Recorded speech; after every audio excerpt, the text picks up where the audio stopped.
Thy soul shall find itself alone, mid dark thoughts of the gray tombstone. Not one of all the crowd to pry into thine hour of secrecy. Be silent in that solitude, which is not loneliness, for then the spirits of the dead who stood in life before thee are again in death around thee, and their will shall overshadow thee. Be still. Who'd you expect? Edgar Allan Poe? No, it's just me, Chris, at the Poe Museum. And I'd like to tell you about this staircase. It was salvaged from one of Edgar Allan Poe's boyhood homes right here in Richmond. He would have walked these treads many times during his childhood. It's just one of the buildings in which Poe lived or worked that had been incorporated into the Poe Museum complex. So that's why for tonight's Curator's Crypt, we're going to revisit some of Poe's favorite haunts and see what became of them.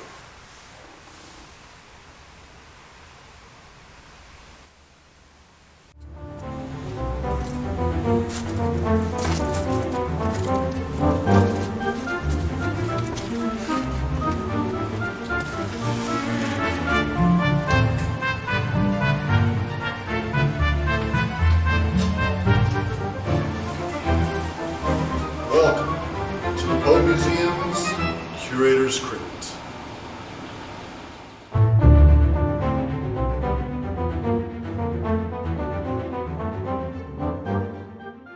Well, I've gotten a couple requests to do a Curator's Crypt about some of the houses where Poe grew up here in Richmond.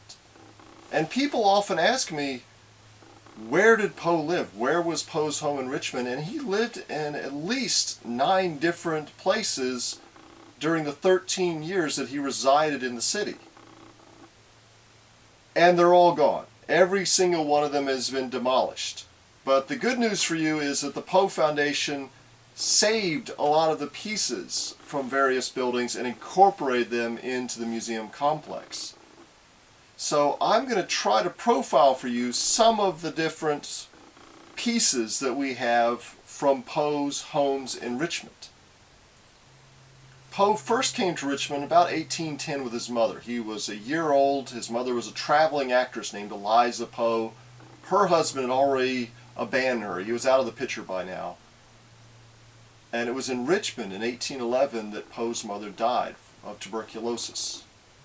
While Poe's mother was ill, her acting troupe advertised in the paper they needed the Humane Hearts of Richmond to step forward and care for this struggling actress. And among the people who responded was Frances Valentine Allen. She was no relation to Poe at all, but she cared enough to take in the little Edgar when he was a month short of his 3rd birthday, and she reared him as if he were her own child. In fact, she had no other children. She doted on little Edgar. And the Allens at the time were living in a place about 13th and Main Street, which has also been demolished. Poe stayed there until he was about 6 years old.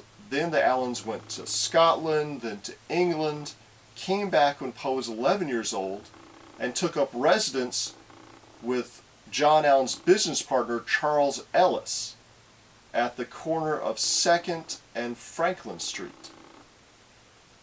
Today, this is the site of the Richmond Public Library. Now, I don't have any pieces of this particular building, but we do have Poe's boyhood bed. Poe probably used it while he was living in the house. After he outgrew it, Charles Ellis's daughter used it. It was passed down through the Ellis family until it came to the Poe Museum. Across the street from the Ellis house was Charles Ellis's huge walled garden. It's a place the teenage Poe used to like to sneak away to see his girlfriends, and where he courted Elmira Royster, his first fiancée. During the 1840s and 50s, a row of houses was built over most of this site. Those houses remain as the Linden Row Inn. And a little bit of the garden still survives.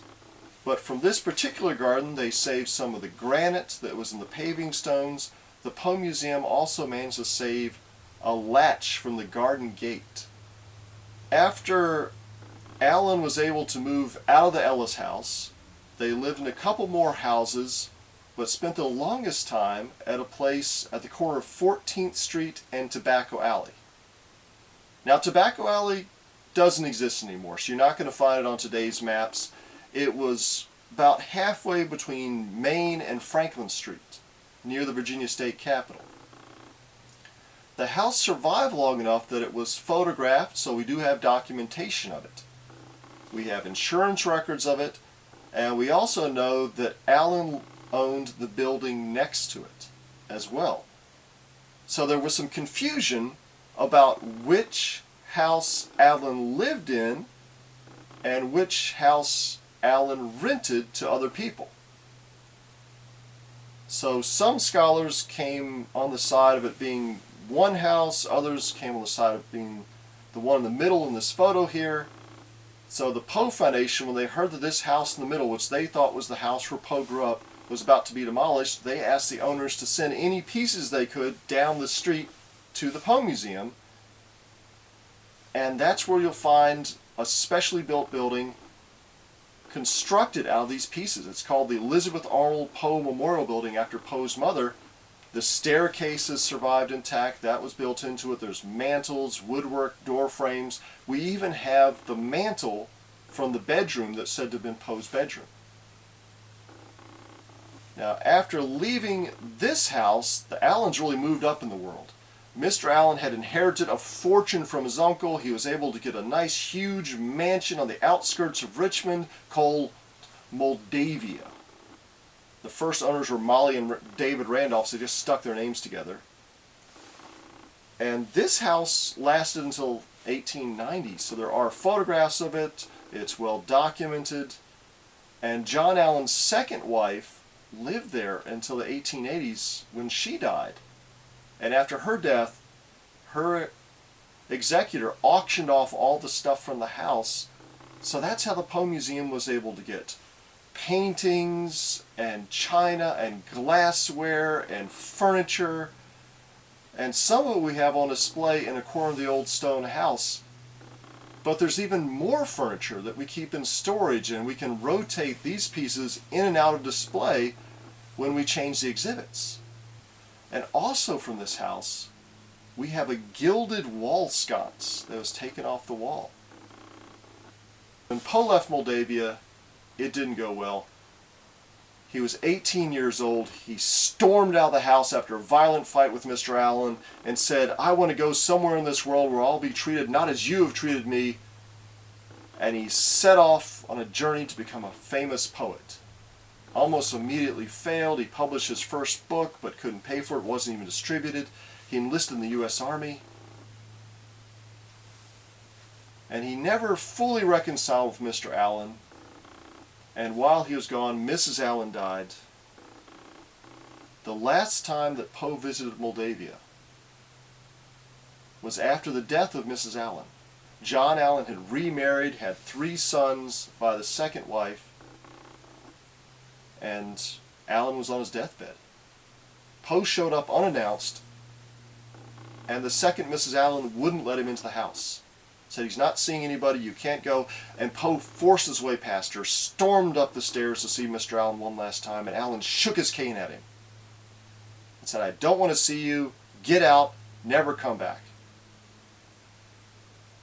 And not long after that, Mr. Allen died. He left Poe out of the will, even though he made provisions for illegitimate children he'd never even seen before. In his will, he says that, well, this lady says they're mine, so they deserve something. But there's no mention of the boy he reared from the time Poe was 3 years old. When Poe returned to Richmond the following year, he lived at a boarding house on Franklin Street. Then he moved to a boarding house on Bank Street, right in front of the Virginia State Capitol, run by Mrs. Yarrington. And it was in this house that Poe's wedding ceremony took place. So there's great descriptions of the ceremony taking place right there. Mrs. Yarrington and Poe's mother-in-law helped make the wedding cake. And from there they went on their honeymoon to Petersburg. We don't have any photographs of this house, but we do have a drawing that's based on descriptions of it. And we know from insurance records where it stood. And the good news is, even though this was also demolished, the Poe Foundation was able to get some of the granite and bring it down here to use as benches in the Poe Museum's garden. When Poe returned to Richmond next, it was the summer of 1848, and he stayed at various hotels. He was a regular visitor to his sister's house, Duncan Lodge, where she lived with her foster family, the Mackenzies. This would have been on the far outskirts of the city, way out in the country. And once again, this house was demolished about the turn of the century.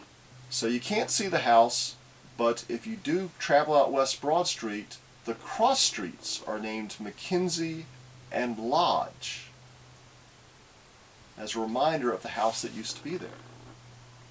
From Duncan Lodge, we do have several pieces of furniture. We have silver, teacups, glassware, whiskey bottles. But we also have these cool little plaster heads that were taken from the crown molding before the house was demolished, and they were passed down through the Mackenzie family until they came here to the Poe Museum. Poe's last visit to Richmond was in the summer of 1849, and he stayed for a while at the Swan Tavern near 8th and Broad Street. This building has also been demolished about 1900, and now it's the site of the Library of Virginia. We don't have any pieces of this particular house, but we do have the deed from 1836. So if we were to travel back in time to 1836, we'd own the Swan Tavern. He also spent time again at Duncan Lodge and then at the Madison House on East Main Street. But he died shortly after he left Richmond, so those are the last places he stayed while he was in town. In addition to saving pieces from the places Poe lived, we also have some pieces from the places he worked. His first job right out of college was at the Ellis & Allen firm, owned by Mr. Allen. Poe hated it there. He was a horrible employee. He was working in the counting house, and they found his poetry written on the backs of ledger sheets. So apparently he was just goofing off writing poetry while he was supposed to be working. This building stood on 15th Street, and the Poe Foundation was able to save some bricks from it and incorporate those into our garden. But the place where Poe began his career in journalism, where he published his first horror story, his only play, the first installments of his only novel, and where he first made his national reputation. This was at the corner of Main and 15th Street at the Southern Literary Messenger. The building survived until modern times, but then about 1916 the city decided they wanted to widen 15th Street and the building was going to have to go.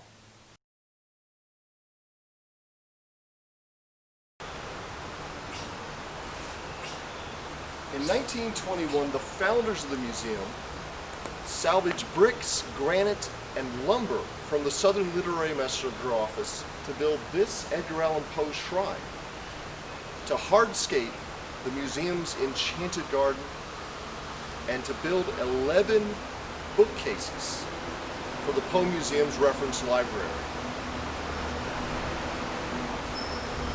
Well, thanks for joining us this week. I hope you'll be able to come to Richmond soon, see the Poe Museum, and follow in Poe's footsteps for yourself. Until then, please consider making a contribution at poemuseum.org/support to help us illuminate Poe for everyone evermore.